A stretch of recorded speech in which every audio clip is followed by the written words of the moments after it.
Hello, everybody. This is Vietnam lecture number 3. You should have had the first two videos that you should have watched that dealt with the beginning parts of Vietnam. We should have left off here on the Hamlet that was created. So we'll go off to the next slide, which will be today. We'll be talking about the style of warfare and American strategies to fight this war. So as I kind of alluded to before in the first couple lectures, that this was an extremely difficult war. Sure, the terrain, jungle, a lot of hiding places, tunnels, a very difficult place to play when you can't fight an enemy. And the one that I can't stress enough, the enemy, the Vietnamese, they were able to pick and choose when they wanted to fight. They picked the location, they picked the time. Why? Because they blended in. They used guerrilla warfare tactics, as what I said here. They use this unconventional style of warfare. They hit and run. They hide in their tunnels. They ambush small American troop units. So, for instance, there might be 300 troops over here. If the Vietnamese feel like they could defeat those 300 soldiers, that's where they're going to attack. They aren't going to attack Americans where they're in thousands and thousands of troops together. They're not going to attack that way. They're going to wait for Americans to get in smaller chunks and then hit us and then run away. So that's basically what guerrilla warfare is. As you can see by the map here, here's some of the tunnel networks that were created, very similar to what the Japanese did during World War II. So again, they choose the battles, they choose where to fight, and they only fight when they think they can win. So very, very important with this style of warfare. And again, their goal is to outlast us. They know they can't keep up with American firepower, American airplanes, American bombs. We have superiority over them in that regard. So that's why they have to fight this kind of battle to try to outlast us. Make the war last long, create as many casualties as they possibly can, hoping that the American people are going to start demanding that troops being sent home.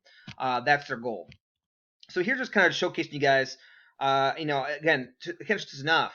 We're in South Vietnam. That's where we're located at. We have a lot of troops that are located there. But the Viet Cong, as I mentioned, were South Vietnamese rebels that didn't want us there. And this kind of showcasing some of these villages that we'd walk into, and we would see these tunnels going from their huts, basically their homes, and these tunnels would lead from their home to the jungle.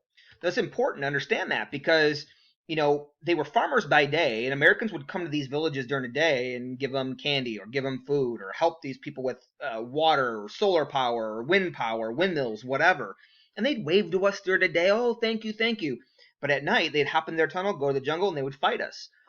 So that's why this was an unconventional style of war. Where in World War II, you have the German uniforms, you had the Italian uniforms. We knew who the enemy was. We were fighting a conventional style of warfare. This is not what we were fighting in Vietnam. They were citizens by day, farmers by day, waved to us, smile, and they would fight us at night. How do you fight that kind of enemy? So, showcasing a couple other things too. Here's some of the tunnels that were built into the jungles. You can see here these openings were not very big. They were camouflaged as well, as you can see. Again, that's what they would choose the locations. They'd find their scouts would find American troops in smaller units and would attack those. Booby traps would be set up all over the jungle. Again, it's all jungle. You can't see where you're going. I think I told you guys in one of the first two videos that it would take Americans to go a mile into the jungle, take them 4 hours. And this is part of the reason why. They'd be very careful where they stopped. They'd fall into pits with these spikes. The bottom of the pit would be laced with the tips would have poison on them. So you'd fall in the pit, you'd be poisoned, or you'd just be gored by the spears here. So very, very dangerous. You also had these. You had tripwires. You had wires here to attach to trees. You'd go into it and it would kill dozens or at least a couple American soldiers. These were underwater. These were above ground. They were all over the place. So that's why you'd be very, very careful where you were stepping. So one of the things that we had to do to kind of combat and get into these tunnels was something called tunnel rats. You could not pay me enough money to do this job. This was a very, very dangerous job that Americans had to do. These are typically for shorter, more slim, skinny men, but soldiers would be sent in these tunnels to try and flush out the enemy. You'd only be getting you would only get a pistol and a flashlight and a hand grenade. And that's basically it. So this was not something that typically was a very pleasant job to have, but ultimately the Americans wanted to try to flush the enemy above ground. All right, so major event vocabulary term, things that you need to know for this. It's still kind of impacted today. There was something that happened at the Gulf of Tonkin Resolution. Basically, what that means, and I'll kind of talk about what that is in a minute, but ultimately, this was something that Congress passed that gave the president all necessary powers for war powers. So, Vietnam, this act is going to expand the power of president during war. This gives them the ability to kind of bypass Congress. So this is something important to understand. Vietnam, guys, was not a declared war. Congress never declared it. It was a battle that was basically expanded by the president. So, Truman, Eisenhower, Kennedy, it'll be expanded through Lyndon B. Johnson. So that was all done through this act. So by bypassing Congress, presidents have the ability to do this. Now, what happened? There was a U.S. battleship called the USS Maddox that was in the Gulf of Tonkin, which is in North Vietnam. We were basically on a spy mission in that general region, spying and looking at things in North Vietnam. So the North, we don't really know to this very day who exactly was the first shot, but story goes that the North Vietnamese shot at our ship. We shot back. And ultimately, this is going to convince Congress to escalate the war. That Lyndon B. Johnson said, hey, I need to have the ability quickly. If we're being shot at, I need the ability to protect American troops, U.S. assets, ships, and U.S. properties overseas. I need that ability quickly so I don't have to go through Congress. So it was granted. August 4th, 1964, they provide the president this power to expand the war at his discretion. All right, so it's important. So make sure you understand what the Gulf of Tonkin is and why that's important. What, Kennedy? All right, give me 1 second. Sorry.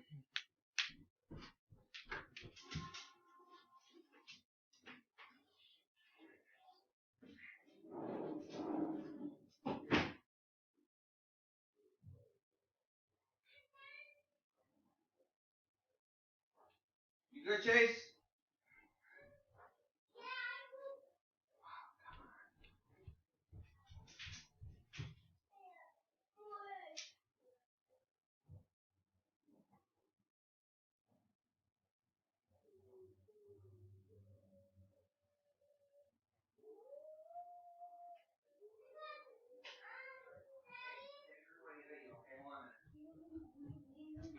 Make sure you close that door, okay? All right, everybody. Sorry about that. Dad duties. All right, so other thing that's very important. So basically, guys, the first part of the war is 1962, 63, 64, 65. Our main method of fighting the Vietnamese is through bombing campaigns. The first part of the war, we have very minimal, 10,000, 20,000, 30,000 troops, not very many.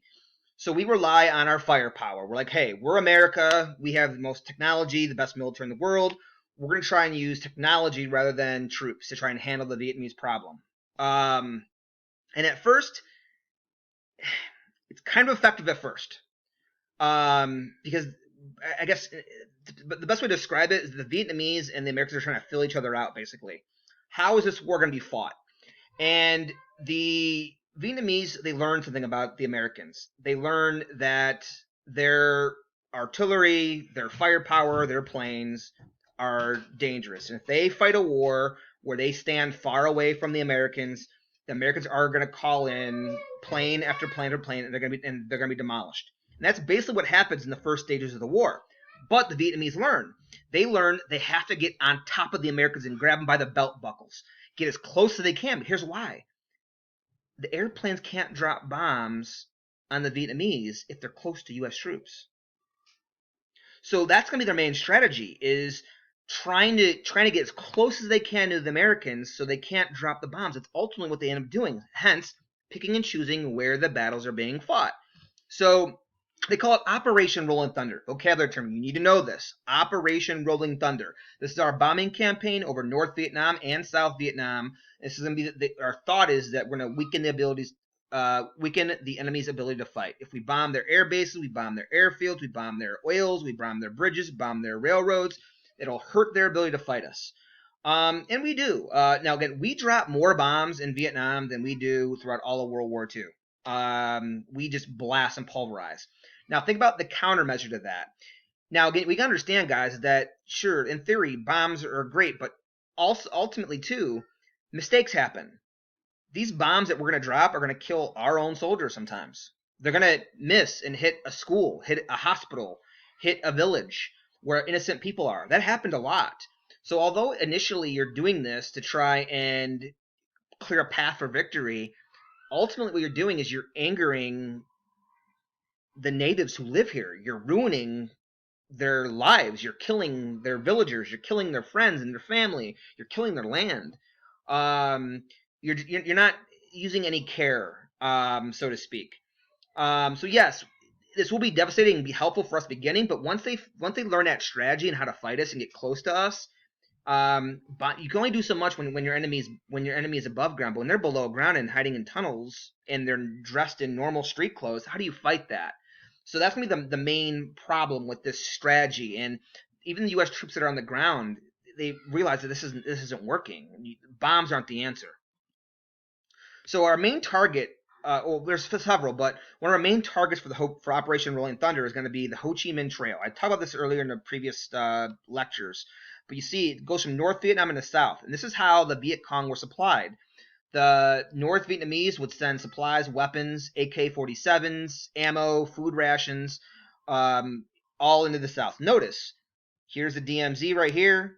They'd go into the northern part of South Vietnam, here, and all the way down into Saigon. So this was a trail that went basically from top to bottom all throughout South Vietnam. So we needed to hit this trail to hurt their ability to funnel weapons and supplies. But ultimately, too, this is also to have the NVA, the North Vietnamese Army, is also going to send troops down here as well to help the Viet Cong, help them fight us. All right, so defoliants, something called Agent Orange. You may have heard this before.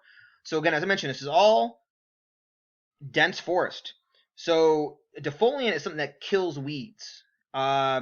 So the Ho Chi Minh Trail ran through thick jungle. It was invisible from the air. So what you need to do is you need to clear a path. The pilots needed to see where this trail was located at. So you drop this defoliant. Most popular was Agent Orange. It would kill everything that would fall on. They'd use napalm here, cluster bombs, carpet bombs, to clear this path so the pilots can see exactly where this was located at and expose the enemy. Here's the problem, though. When it's windy, this weed killer is spraying out all over the place. It's going into water. It's going into farmer crops. It's going all over the place. So say hi, Kennedy. Say hi. You're on TV. You're on camera. No, okay. So think about too, if you live there and your stuff is being basically poisoned with this Agent Orange defoliant, again, you're creating more enemies than what you're than what you're trying to. Wow. All right, then it turns into the ground war. We realized these bombing campaigns weren't always working, and we needed to send more troops in the ground. So that's when LBJ, President Johnson, starts to increase the troop load. So General Westmoreland is going to order search and destroy missions to combat this guerrilla warfare, to drive out enemy forces. So at this point, guys, American forces were frustrated. We're going in these villages trying to help these people, and we're going in and getting booby trapped. There's booby traps all over the place, even in these South Vietnamese villages. And these villagers know where they're located at. They're not helping us. So what they start doing is that we start to force them from their villages and we burn it all down. Because we go in these villages and there'll be AK-47s in there. There'd be tripwires, booby traps, supplies for the Viet Cong. Now the Viet Cong would threaten them. If you tell on us, we're gonna come back and kill you once they leave. So we bomb these villages, we torture them. And again, too, if you're a villager and you are wanting U.S. help, and then we do this to your village, you aren't going to want Americans there anymore. And so ultimately, a lot of these people who are affected are going to join the Viet Cong. So it's going to be, again, do more harm than good. Here's some pictures of American troops interrogating, holding rifles up to the locals. Again, not making friends, making more enemies. So again, here's our styles of war that we're going to use. And ultimately, again, I said, creating more enemies. All right. That's it for this lecture. Actually, yeah.